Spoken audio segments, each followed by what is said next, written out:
Ikuti cerita bersambung Manusia Harimau dari Sumatera. Selamat mendengarkan. Karena hari baru pukul 9 malam, orang-orang yang lalu atau berada di sana juga melihat dengan ketakutan. Dan mereka jugalah yang mempersaksikan bagaimana harimau itu hilang bagaikan ditelan bumi.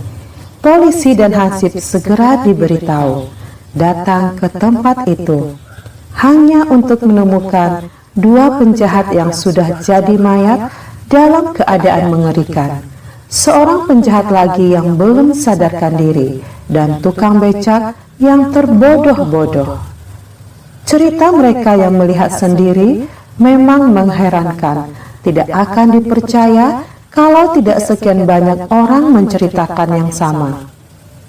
Hampir semua orang keluar dan melihat ke sana malam itu, sehingga diperlukan tenaga bantuan untuk menjaga ketenangan.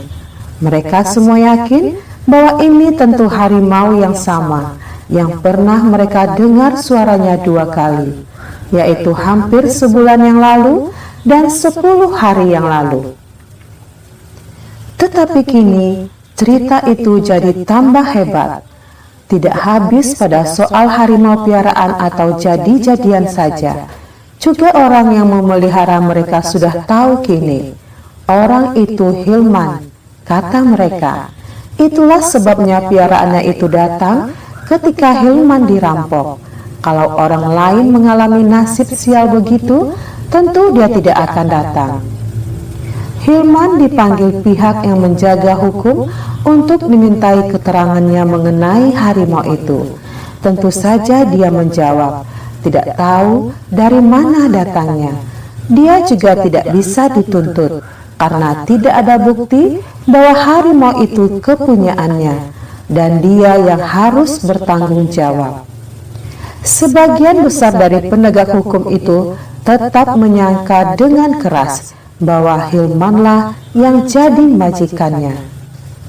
Cerita itu tersiar luas, bukan hanya di sekitar tempat Hilman, tetapi hampir ke segenap pelosok ibu kota. Di antara koran malah ada yang mengatakan bahwa menurut penduduk, seorang pemuda bernama H yang menjadi pemilik harimau itu. Erwin sedih dan malu. Dia malah tidak disebut-sebut. Erwin bicara dengan sahabatnya. Lebih baik aku pindah saja, Hil, kata Erwin. Kau tidak menyukai kami lagi? Tanya Hilman. Aku hanya menimbulkan keonaran saja. Kini kau sendiri yang jadi korban tuduhan. Padahal kau tidak punya sangkut paut dengan harimau itu. Dia datang membela karena aku sahabatmu. Dia telah berbuat baik, menindak orang yang salah. Itu kan main hakim sendiri, kata Erwin. Itu hanya bisa dikatakan terhadap manusia. Makhluk itu harimau benar-benar. Aku melihatnya, jelas sekali.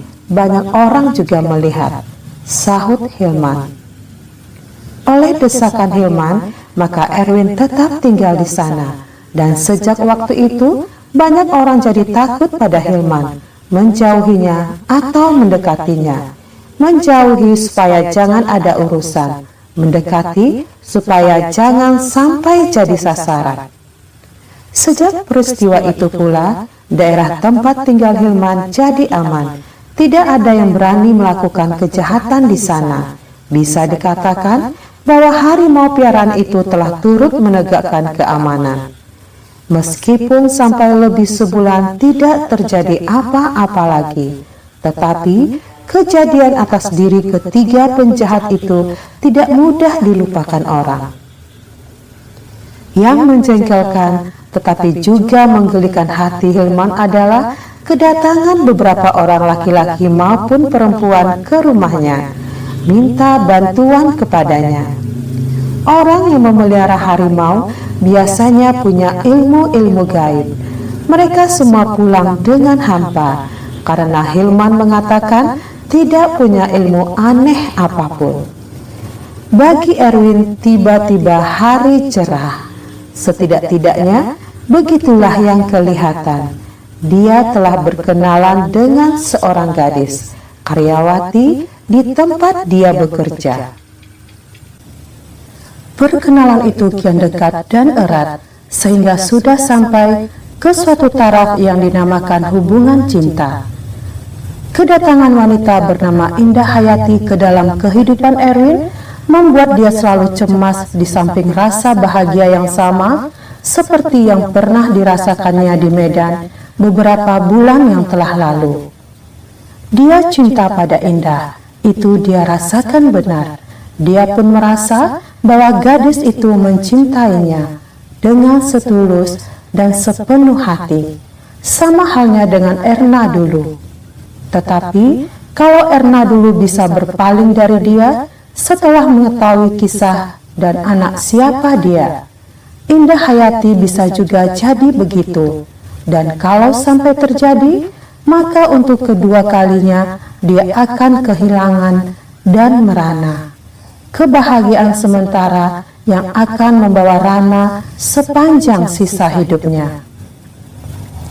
Karena Hilman mengetahui keadaan dan rahasia dirinya, maka Erwin minta nasihat kepada sahabatnya itu. "Sukar aku mengatakan bagaimana yang baik, Erwin," kata Hilman. "Aku tidak mau kehilangan untuk kedua kalinya, Hil.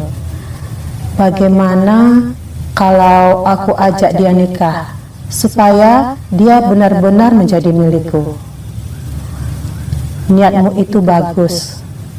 Hanya itu kata Hilman. Terasa oleh Erwin bahwa sahabatnya tidak mau atau tidak sampai hati mengatakan apa yang terpikir olehnya.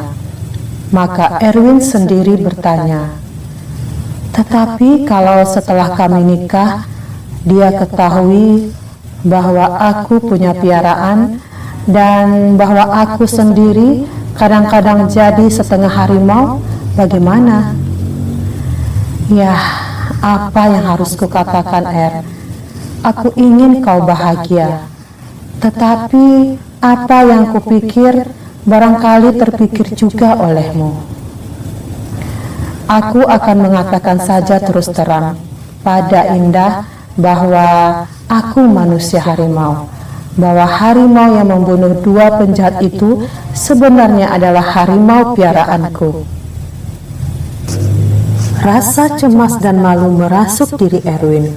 Menceritakan keadaan diri yang sebenarnya kepada orang yang begitu dikasihi bisa membawa malapetaka. Dia pun bingung bagaimana dia akan menceritakannya. Dan apakah Indah akan percaya? Dilihat dari luar tidaklah masuk akal bahwa pemuda seganteng Erwin bisa memelihara harimau gaib dan sewaktu-waktu bisa pula menjadi setengah harimau. Jadi sukar membuat Indah percaya. Sebaliknya, kalau Indah percaya lalu menjauhkan diri, maka bukan Erwin saja akan merana. Mungkin ayahnya akan marah dan datang dari Tapanuli Selatan sana membalaskan kesedihan yang menimpa diri anaknya.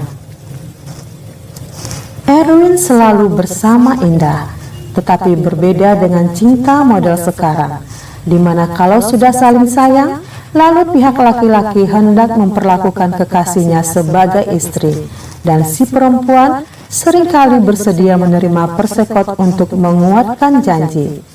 Erwin dan Indah tidak pernah melakukan sesuatu yang sampai melampaui batas. Inilah yang menyebabkan Indah begitu sayang kepadanya.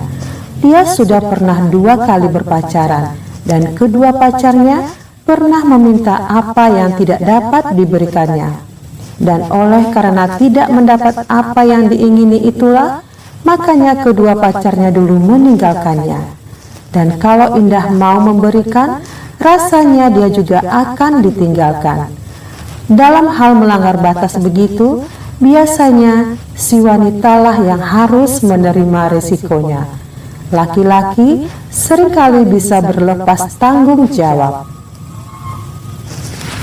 Indah juga telah menyampaikan kisahnya kepada kedua orang tuanya, dan mereka tidak keberatan, sebagaimana mereka dulu juga tidak pernah keberatan. Orang tua Indah termasuk orang yang menganggap bahwa pilihan pasangan terserah pada anak, karena dialah yang akan melayarkan hidup bersama suaminya. Pernah ibunya berkata, ini untuk ketiga kalinya kau minta persetujuan kami.